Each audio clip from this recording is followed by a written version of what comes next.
and welcome here to more Talking FCB, and welcome back to the Champions League, because it does return here for the 2020 to 2021 season. The group stage is about to get started, and that's why today we're going to be talking about some Champions League group stage predictions. We're going to be discussing who's going to make it through there to the knockout rounds, who is going to drop into the Europa League, and who is going to get eliminated altogether. It's all coming up in today's video. It's time for the Champions League again.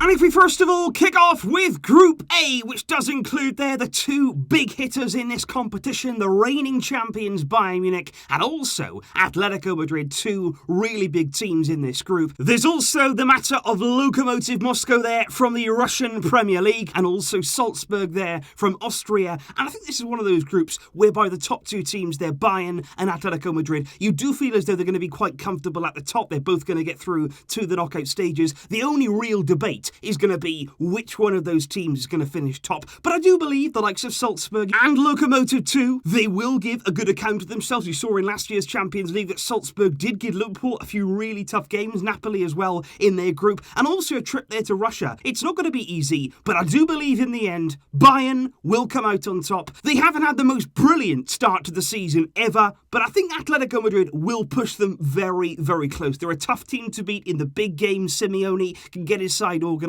but I think Bayern there in first, Atletico second. I'm going to go Salzburg there, getting into the Europa League, where they'll feel like they can have a really good run at that competition. And then Lokomotiv there, finishing fourth and bottom of Group A. Up next, though, in Group B, we have Real Madrid, Inter Milan, Borussia Mönchengladbach, and Shakhtar Donetsk there. And I do believe that's a very, very interesting group for a number of different reasons. Real Madrid and Inter, of course, they're very big teams, historic teams as well in this competition. But I don't think either of them so far this season have been firing on all cylinders. They have, of course, got very good squads. They've got good players, especially good attacking players. But I think Mönchengladbach, even Shakhtar, they'll be looking at their starts of the season, and they'll be thinking here, if we can get some points on the board early on, who knows what could happen. I do believe that in the end, the class, the experience, it will come through. I think Real Madrid will get top spot in this group. I think Inter will come second, and I think those two in the end will probably comfortably make it through. I think Mönchengladbach, though, will make it to the Europa League. That could be very, very close there, because Shakhtar are capable of getting the results, especially in this competition, and they are a good Europa League team too. But I think Gladbach there in third, Shakhtar in fourth, with Real and Inter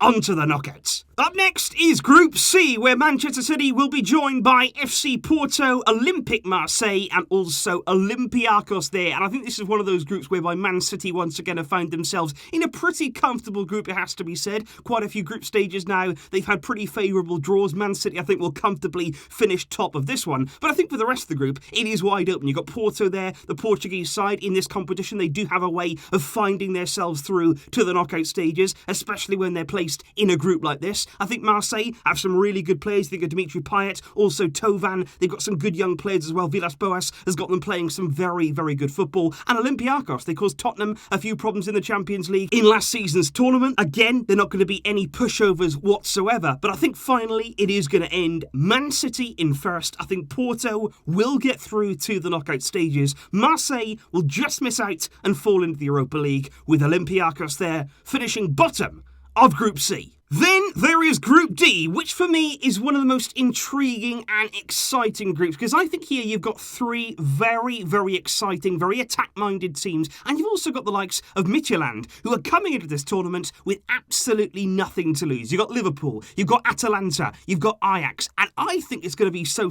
interesting to actually see who gets through from this group. And the reason why it's so interesting now is because, as we know, Liverpool, they're not going to have Virgil van Dijk. He's going to be ruled out for most of the season, and that's going to leave a massive hole at the heart of the defence, and that's going to impact them in a big, big way. We all know about Atalanta. Last season they were outstanding, score goals for fun. They picked up pretty much where they left off this season as well. And of course Ajax, they had that brilliant run in the Champions League in the 18-19 season, and they'll be looking this time to get through to the knockout stages. But will it happen? That is going to be the question, and I've got to say, this is going to be so tight. Yes, there, I've got Liverpool going through as the group winners.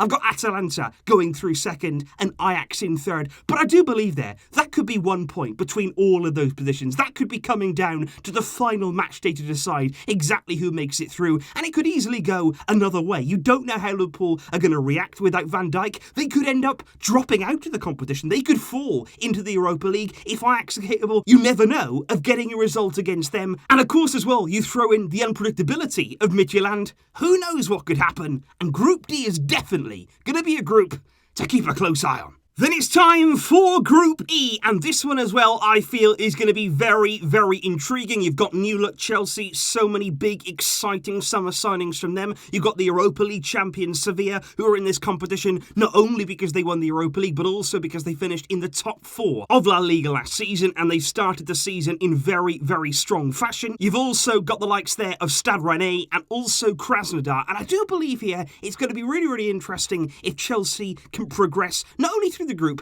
but as the top spot, because the question that I have right now about Chelsea is that defence still. Yes, they brought in Timo Werner, who looks a brilliant fit for the Premier League. They've got Kai Havertz, they've got some really, really exciting players, but I still think that defence, even with the addition of Thiago Silva, they're still leaking goals right now. You've got the new goalkeeper as well coming in, Mendy, but can they get the job done and beat Sevilla to that top spot? I'm actually going to say no. I believe in this one, Sevilla will beat Chelsea to finish top of the group. I think under Lopetegui, they've really, really improved in the big games. I think you saw that in the Europa League last season. You've seen that this season as well in their game against Barcelona. I think Chelsea will come in second. I think Rennes are going to finish third, but I think they're going to give a very, very good account of themselves. They've got some really exciting players. Of course, you think there about Camavinga. He's a brilliant, brilliant young talent. And Krasnodar there, unfortunately for them, I only see them finishing bottom. But again, looks like a good group. In Group F, we have the following: Borussia Dortmund, Lazio, Club Brugge, and also Zenit St. Petersburg there. And this is an interesting group for a number of different reasons. I think Dortmund and Lazio, they're almost the two teams right now who are playing second fiddle in their leagues last season. You think of Dortmund there playing second fiddle to Bayern. You think about Lazio there always being overshadowed by Juventus, but they're both capable of scoring a lot of goals. You've got Erling Haaland for Dortmund. You've got Immobile for Lazio. They've got Luis Alberto in midfield. They've got some really, really good players. And I think Zenit and Club Brugge, they do have good players amongst them, but I don't really see them pushing the top two in this group. That's why I'm going to go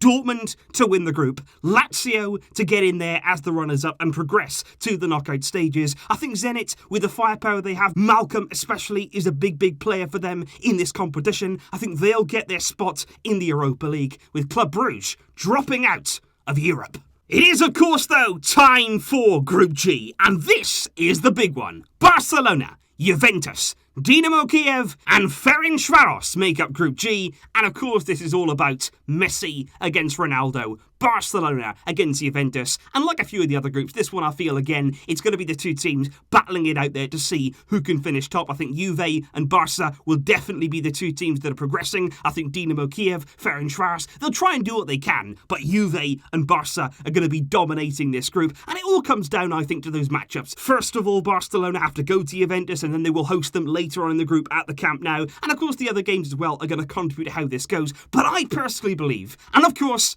I am biased, make no mistake about that, but I think Barca will get the job done. I think we will finish top of this group. I wouldn't be surprised to see a draw away in Turin, and maybe then back at the Camp Nou beating Juventus to seal that spot. I think Dinamo Kiev will come in third, with Ferencvaros coming in fourth, but of course it's wide open, and every single result, it will define this group. Last but not least though, it is Group H, and certainly not least because I think this is one of the most exciting groups out there. You've got Man United, you've got RB Leipzig, you've got PSG, and you've also got there Istanbul Başakşehir, who I've got to say shouldn't be underrated. They're actually a very, very established team now in the Turkish top flight. They've been on absolutely brilliant form over the past few seasons, and they've got some very, very good players, so they could certainly help decide this group. But you do feel as though PSG, finalists last year, they actually beat Leipzig, of course, on their way to that final. And Leipzig as well, although they have lost Timo Werner, they've still got some good players, and Nagelsmann still has them playing in the right way. I think United, you don't know what you're going to get. Sometimes they can perform in a big game, in a Champions League game. Maybe they can find some sort of performance to drag themselves back where they feel they belong. But I think too many times they're caught out defensively. I think too many times their performances are subpar under Ole Gunnar Solskjaer. And that's why I've gone here PSG to finish top RB Leipzig to get second, with Man United potentially dropping into the Europa League. And like I say, Istanbul Başakşehir there, I may have them finishing fourth, but do not be surprised to see some big results from them over the course of this group. And that concludes my Champions League group stage predictions. So please do leave your thoughts in the comments down below, guys. What are you expecting from the group stages, which, like I say, are due to kick off this week? The Champions League is well and truly back, and I am very, very excited to see what this year's tournament can bring. Let me know those predictions. Who do you expect to go through? Who do you believe may be a surprise of the tournament? I'll be waiting to hear from you, and I will see you soon with plenty more content to come. Thanks for watching. But until next time, as always, Visca El Barça!